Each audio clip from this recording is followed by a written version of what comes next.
If a toddler can speak fluent Chinese without learning any grammar, so can you. Last time, we learned how to say, how about you? 你呢?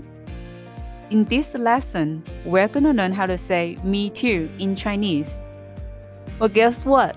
There's no such a thing saying me too in Chinese, and that's it. It has to be in the entire sentence. For example, if your friend says she likes apple, you don't say me too. You say I like apple too, or I also like apple. Does that make sense? Therefore, let's learn how to say I also. 我也. You're very familiar with the first word, 我. That means I. The second word is the new word for today. That means also or too. 也. Please repeat after me. 也. 也. 也. 也. So together is 我也. 我也. 我也.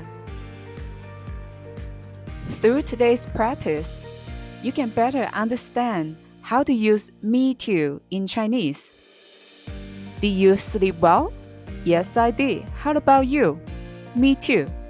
Now please repeat after me. 你睡得好不好？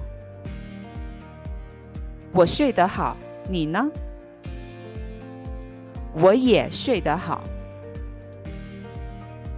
One more time. 你睡得好不好？我睡得好，你呢？我也睡得好。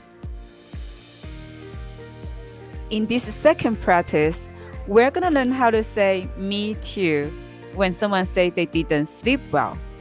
There we go. Did you sleep well? No, I didn't. How about you? Me too. Please repeat after me. 你睡得好不好？我没睡好，你呢？我也没睡好。One more time. 你睡得好不好？我没睡好，你呢？我也没睡好。